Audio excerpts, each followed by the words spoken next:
Representatives from 70 welfare organisations and 13 councils in the Hunter region attended the first annual conference of the Hunter Social Development Program today. A number of teething problems were thrashed out with the Minister for Welfare, Mr Frank Walker. Finding enough accommodation for the youth refuges, occasional daycare centres, family support schemes and the many other social programs being initiated in the various centres has been a problem. But confusion has also arisen over the role local government should play in the program. Mr Frank Walker. Well, there have been problems. The Lake Macquarie Shire Council was a little bit upset. It had different priorities and the government saw it as important, and we've had a lot of trouble sorting that out. We seem to be doing much better now. The councils and the government have had a lot of discussions, and the local members of parliament too have been involved in that, and they're sorting the priorities out correctly. There's been a change in the nature of the project. Before it was a boom resource project, giving resources to areas of rapidly growing population. Now we've got tremendous unemployment in the area, and so the nature of the program has to change. And naturally the call is for much greater money. I can't answer that question, it'll depend on the budget at the moment, but I certainly understand there is a greater need now than there was previously.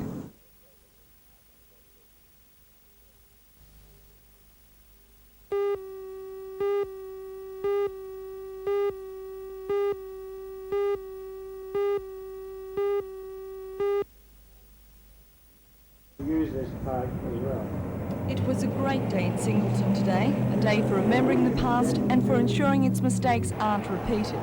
For many years, this magnificent drinking fountain was left to rust in the town's gravel dump, while the council procrastinated over making a decision on its new location. Originally, the Alexander Munro fountain was situated here, but because it obstructed traffic, it was removed and put to one side until the Historical Society found it in the 1960s. Last year, the Singleton Rotary Club decided to make the drinking fountain its pet project. Mrs Millie Martin, Mr Munro's great-granddaughter, today unveiled the plaque at Burdekin Park and drank water from the silver cup that was used at the fountain's first unveiling back in the 1880s.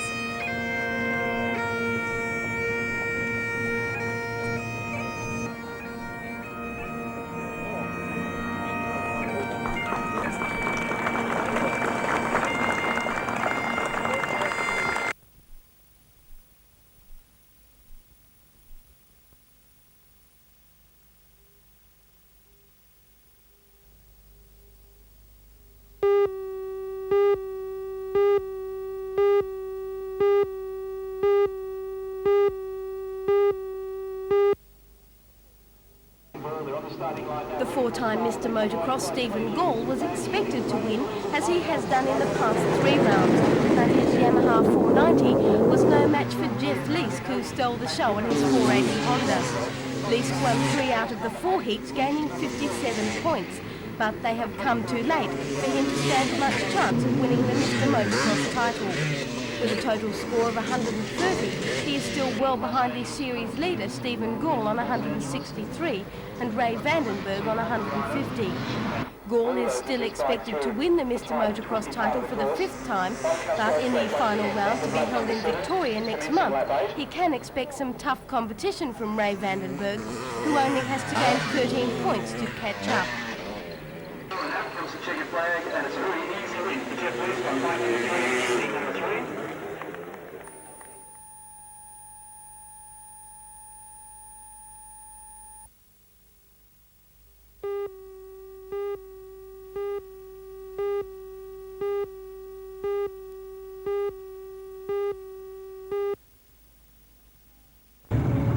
Everyone admires a war hero, and the hordes of people who went on board the Crichton at the Matara Boat Show held at Spears Point over the weekend were no exception. It was a chance to touch a bit of history and to imagine what it was like to stand behind the wheel of the 23-metre vessel during one of its daring World War II escapades. The Crichton has a very colourful history. It was the first ship to be captured by the Royal Australian Navy in the Pacific Zone during World War II. After its capture, it was used by the Combined Services Z-Force Special Sabotage Unit. During its exceptional career, it went on 150 missions, mostly in enemy waters, and because of its Asian design, it was able to go unnoticed. Now the excitement of wartime has Would be easier then, isn't it? Not see that. And she is constantly in demand by RSL groups and charity organisations. Captain Bill Cockbill has been skipper on the Pride for 7 years and has documented as much as possible her glorious past. One of his favourite tales is the Z-Force Special Unit attack on ships in Singapore Harbour. The story goes that they had gathered in the centre, dressed in black sort of suits, black gloves and balaclavas on, and all the equipment in the middle of the boat, one each end of the boat. And when they actually came up there, they actually said, "We'll choose what boats we want. You take that one." That was a big tanker in the middle of the harbour.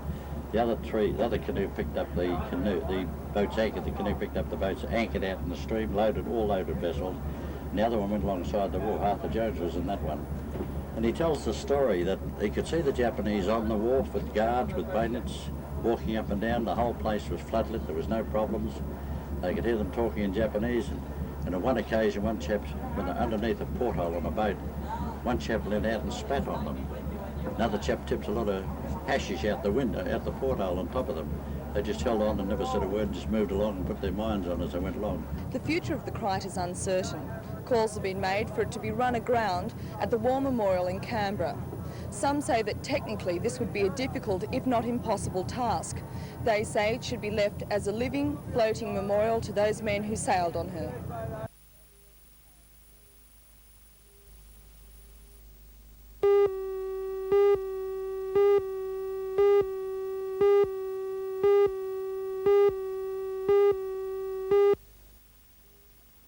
Held him off. At the European Cup Championships at Crystal Palace in London, West Germany's Ulrike Mayfahrt cleared 2.03 metres at her first attempt to set the new record. Russian world champion Tamara Bykova also jumped the same height at her second try. Mayfahrt won the event as she had cleared 2.03 at her first attempt, though they both jumped the same height. Share the world Mayfahrt record. won the competition, having cleared it with her first revenge attempt. for the West German, who had lost to the Russian at the World Championships in cleared it Helsinki. with her first attempt, and she gained.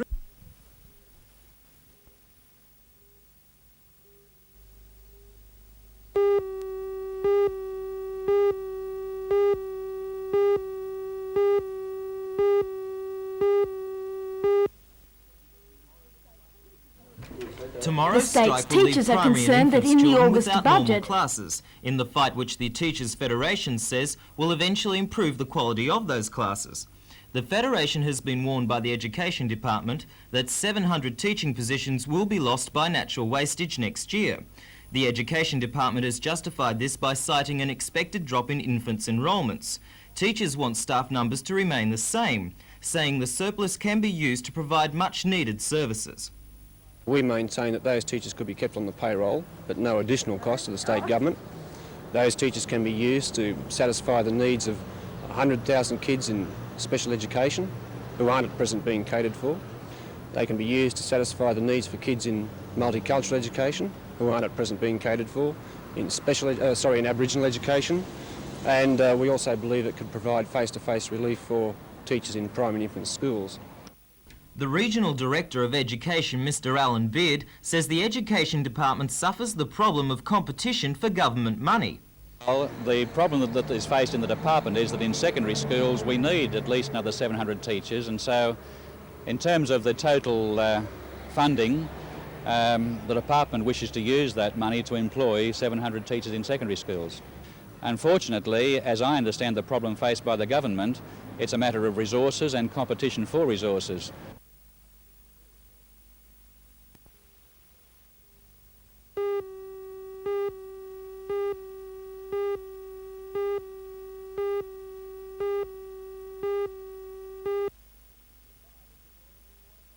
The fire was reported at 4 o'clock this morning. It was roaring out of control through Maxwells Electrical Appliances Warehouse in Tinning Street, Brunswick. 60 firemen from 19 brigades were called in, but the warehouse, which was stacked with a wide range of electrical goods, including video recorders, television sets, refrigerators and washing machines, was gutted. The value of the stock was put at $2 million. The building was valued at $80,000. Firemen said packaging caused the blaze to spread rapidly.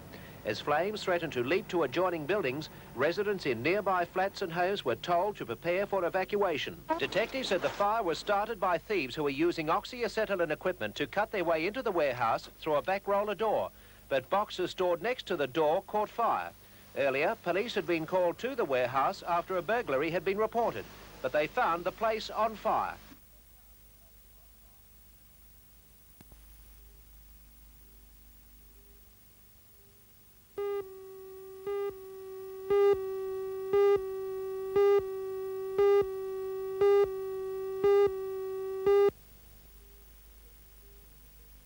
The mood of the Sydney meeting was angry. Before introducing the motion calling for further industrial action, the state president of the Teachers Federation, Mr Max Taylor, told the crowd that the state government has robbed primary and infant schools of resources for the past 5 years. How many years are infants and primary teachers supposed to wait until this government provides relief from face-to-face teaching? That is 5 years. Well, I can tell you this much. 5 years have now gone by and no more are going to go by without a massive campaign to obtain relief. We will have relief. We are not going to wait any longer. As the applause thundered in Sydney, ready to participate further in the campaign if that case ago. Later after my report, Shirley Berg. That is the case in those four places. About the support for teacher strikes. 574 for and 7 against.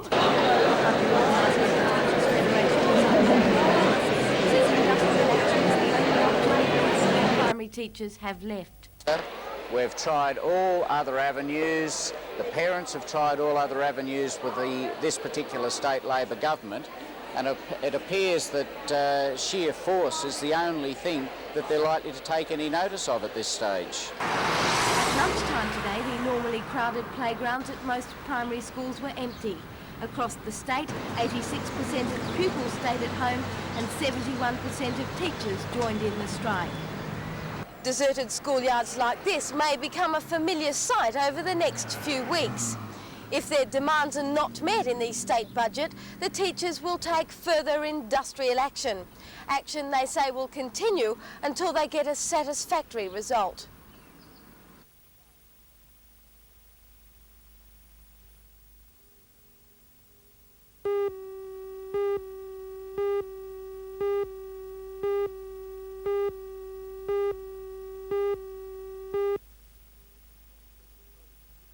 From a semi-coma condition, 19-year-old Stephen has been making some progress, but has reached the stage where he needs a therapy clinic costing about $25,000. His father, Ted, recently announced he was organising a charity concert featuring some of Australia's top artists for Newcastle on August 30th. Since he made the announcement, a number of local businesses have offered donations for raffle from food hampers to cars. That sort of early response augurs well for the charity concert, the aims of which are to give Stephen Bennett every chance of returning to a normal life. Well, because there are no public facilities available to treat the type of patient that Stephen is, we are planning to build shortly in Dudley, and we hope to have attached to the home a special therapy unit which will contain various items of equipment that will be necessary for his continued improvement. When you say we are planning, who do you mean? Well, I'm working in conjunction with a doctor who is currently under a research grant from GIO, researching this type of injury in Australia because it's become so prolific.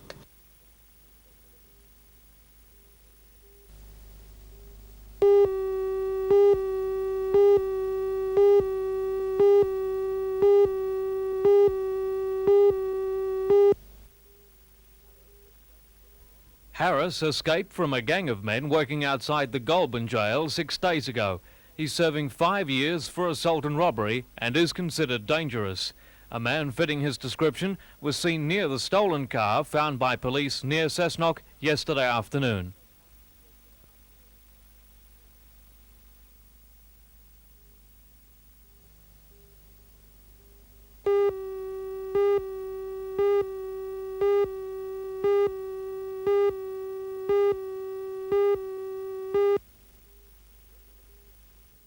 Workers at the factory attempted to fight the blaze with hand extinguishers, but by the time fire brigades arrived, the oily walls of the compressor room were well alight. Brigades from 4 stations quickly brought fire under control, but not before the main power supply to the factory was burnt out, according to the clock at exactly 7:25.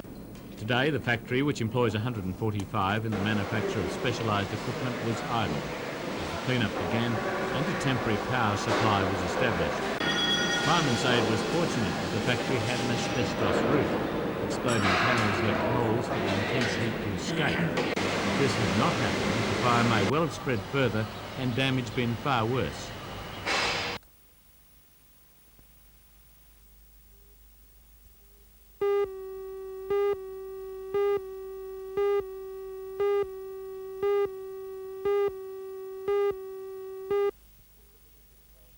This is the biggest that involves a golf tournament, there's no doubt about that. There are other functions which generally involve one-day operations, but this will go over 5 days. Now, apart from the golf that will be played, obviously, are there any other aspects of the tournament that perhaps will make it different? Well, yeah, people who buy a season ticket, for argument's sake, will be in a draw for some rather spectacular prizes. A first-class ticket to Los Angeles for 2 people, courtesy of a major airline, and some other prizes of that nature. Mr Hill, with the utmost respect to Jack Newton, many questions are being asked, why for Jack Newton? Certainly. Well, I think the general public initiated the support in this instance. Jack's a public figure, he's an Australian champion, and the initiative didn't come from us to the public, it rather we're reacting to a public reaction.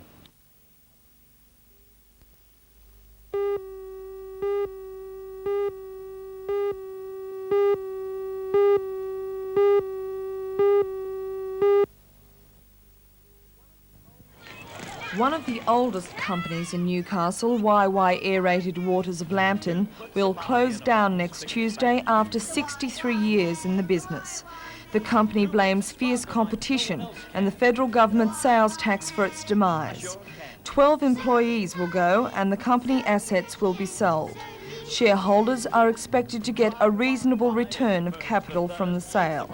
YY has been trading at a loss for 20 months. However, it has been in some difficulty for a number of years. Soon to fade from the scene, YY's famous split cordial bottles.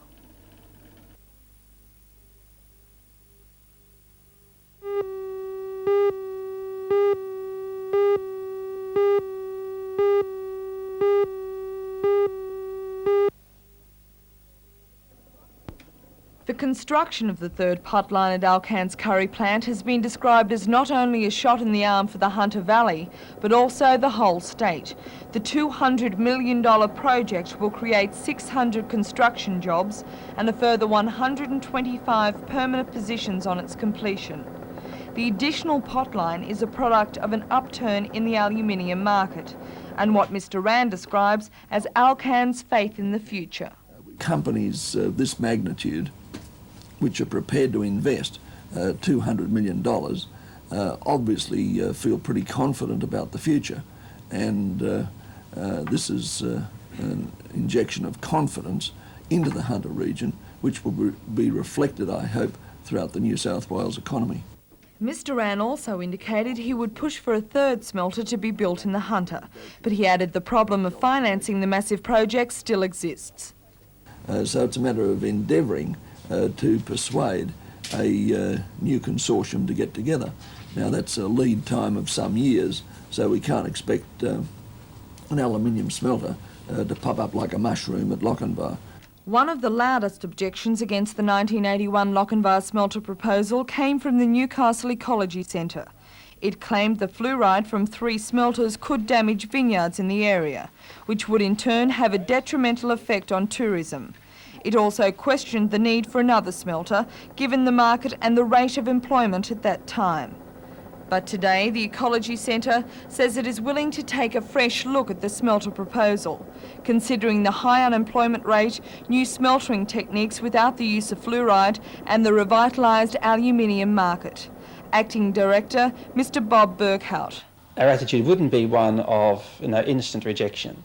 It's important that we get an industry here that employs people, and aluminium smelters do employ some people, not very many for the amount of money that's put into them, but they do employ ultimately, well, 800-900 people, and that's important.